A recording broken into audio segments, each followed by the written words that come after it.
Blogger में आप सबका फिर से स्वागत है। अभी कुछ दिनों से आप लोग नोटिस भी कर रहे होंगे, मेरे बहुत सारे सब्सक्राइबर्स हैं, क्लाइंट्स हैं जो मुझसे पूछे कि मैम आप रेगुलर आ नहीं पा रहे हो।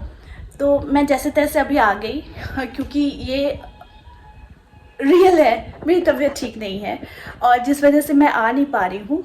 लेकिन फिर भी सोचा कि नहीं, आना ज़रूरी है और मैंने सोचा चलो थोड़ा सा ही सही ऐसे ही कुछ बना देते हैं जो शायद आप लोगों के लिए अच्छा हो, इंटरेस्टिंग हो। तो आज का वीडियो भी है, इसीलिए मैंने शुरुआत की अपने गार्डन से। छोटा सा गार्डन है, फिर भी मुझे बहुत अच्छा लगता है तो मैं ज़्यादा से ज़्यादा समय बिताती हूँ उस छोटे से बगीचे में जो तैयार की गई है मेरे और मेरे हस्बैंड के द्वारा। ठीक है, तो वो चीज़ मैं कर रही हूँ।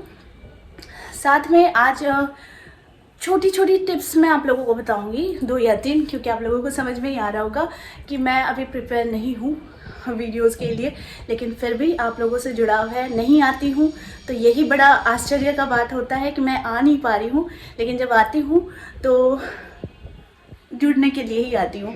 तो देखो, पहले सबसे चीज़ दिखाती हूँ। मेरा घर बहुत ज़्यादा मैसअप है, बिल्कुल सफाई नहीं है, लेकिन मैं दिखा रही हूँ। मेरे पीछे जो भी आर्ट किया गया है ना,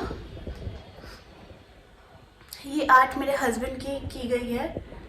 कुछ पेंसिल आर्ट है, सारे पेंसिल आर्ट ही है, लेकिन कुछ में उन्होंने कैनवस का यूज़ किया है और किसी में नहीं किया है। तो ये उनका आर्ट है और हम थोड़े से क्रिएटिव प्रोफाइल से आते हैं कि कुछ क्रिएटिविटी करना हम लोगों को अच्छा लगता है। मेरे हस्बैंड, मैं, मेरा बेटा, मेरे ससुर जी, मेरे मम्मी पापा, तो हमारी फैमिली में कुछ ना कुछ क्रिएटिविटी होता ही रहता है। डांस, गाना, कविता और बहुत सारी चीज़ें, पेंटिंग्स, ये सारी चीज़ें हमारी फैमिली की एक मतलब गुणवत्ता है। ठीक है ना। तो आज का जो विषय है जो मैं आप लोगों के साथ शेयर करूंगी, वो विषय है कि जीवन में हमें क्रिएटिव क्यों बने रहना चाहिए। ठीक है, तो मैं आप लोगों को बताती हूँ कि हमारे जीवन में ना बहुत सारी चीज़ें होती है जो हमारे अंदर होती है, यानी हमारी क्वालिटीज़। तो वो क्वालिटीज़ जो होती है कि हम बाहर नहीं लेकर आ पाते हैं, और जिस वजह से क्या होता है कि हमारे पास हमारी प्रॉब्लम्स जो होती है वो बहुत बड़ी हो जाती है और हम अपनी क्रिएटिविटी को भूल जाते हैं। जीवन में बहुत सारी चीज़ें होती हैं जिनको अपनाना चाहिए, लाइक हमारी कुछ भी हॉबीज़ है, डांस है, गाना है, पेंटिंग है, कुछ भी है। जैसे कि मेरी हॉबीज़ है कि डांस, गाना, क्रिएटिविटी, घर सजाना, गार्डनिंग करना, ये सारी चीज़ें मुझे अच्छी लगती है। तो जब ये सारी चीज़ें अच्छी लगती है तो मैं किसी भी दुख को भूल जाने के लिए बिल्कुल रेडी हो जाती हूँ कि मुझे अपने दुख को भूलना है ना। तो अपने दुख को भूलने के लिए भी हम बहुत सारे पूजा पाठ करते हैं, मंत्रों का जाप करते हैं, लेकिन क्या आपको पता है कि इसका एक मात्र रहस्य भी आपके पास है, और वो रहस्य होता है आपकी क्रिएटिविटी। क्लीम मंत्र जितने भी लोग करते हैं उनको पता है कि क्लीम मंत्र एक अंदरूनी खुशी प्रदान करती है, आप में कॉन्फिडेंस लाती है, मनी रिलेटेड प्रॉब्लम को सॉल्व करती है, साथ में किसी के साथ रिलेशन बहुत ज़्यादा ख़राब है उसे ठीक करती है, पुराने दोस्तों के साथ अगर मनमुटाव हो रखा है तो थोड़ी सी कोशिश से वो भी ठीक होने लग जाती है।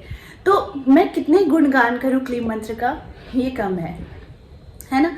तो इसीलिए जितना ज़्यादा होता है मैं वीडियोस बनाती हूँ क्लीम मंत्र को, और मेरे जितने भी क्लाइंट्स हैं इन लोगों को मैं क्लीम मंत्र करने के लिए देती हूँ। बहुत से लोग हैं कि पूछते हैं कि क्लीम मंत्र से क्या नेगेटिविटी भी अट्रैक्ट होती है। तो ये कोई भी मंत्र से नेगेटिविटी अट्रैक्ट होती है। चलिए एक चीज़ मैं आज आप लोगों को बताती हूँ। हमारे ना 9 ग्रह हैं, ठीक है। 9 ग्रहों में शुक्र ग्रह को बहुत ज़्यादा प्रधानता दी गई है, और ये शुक्र ग्रह को प्रधानता देने का कारण यही है कि शुक्र ग्रह जो है ये हमें सुख प्रदान करता है, ऐश्वर्य प्रदान करता है, सौंदर्य प्रदान करता है। तो आपका मानो कि मंगल वीक है, शनि वीक है, आप सारे उपाय कर रहे हैं लेकिन शुक्र पर ध्यान ही नहीं दे रहे हैं।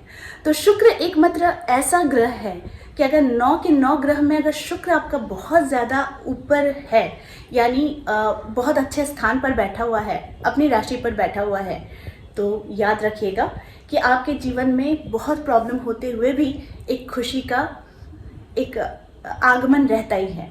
ठीक है, तो बहुत सारे लोग होते हैं ना कि शुक्र को केयर नहीं करते हैं, यानी कि प्रॉब्लम्स है, बहुत सारे प्रॉब्लम्स है, तो प्रॉब्लम्स को वो सॉल्व करने के लिए उपाय ज़रूर ढूंढते हैं। लेकिन मैं कहती हूँ कि शुक्र को अगर स्ट्रॉन्ग करना है तो सबसे पहले अपनी साफ़ सफाई का ध्यान रखिए, और साथ में ध्यान रखिए कि आपके जीवन में आपकी क्रिएटिविटी क्या है, आपकी क्या हॉबीज़ है, इन पर ध्यान दीजिए।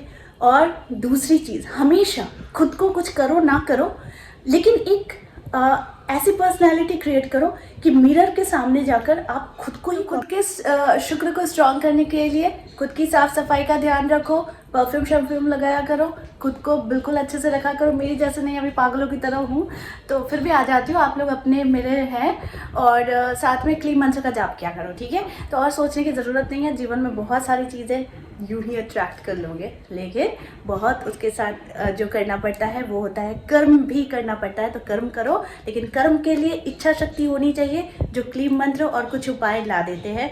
तो इस बात का ध्यान रखा करो, इच्छा शक्ति जितनी होगी उतना ही आप अपने लक्ष्य को पूरा करते हुए चले जाओगे। तो आई होप आज का वीडियो आप लोगों को अच्छा ही लगा होगा। यार नहीं भी अच्छा लगता है तो प्लीज़ बोल देना, क्योंकि मेरी तबीयत ठीक नहीं है और मैं फिर भी आप लोगों के पास आई हूँ। तो कोशिश रहती है कि हमेशा आया करूं, और कल से मैं ठीक टाइम पर आऊँगी, ठीक है। आज के लिए बस इतना ही, फिर मिलेंगे एक नए टॉपिक के साथ। तब तक के लिए आप सबको मेरा प्यार भरा बाय बाय।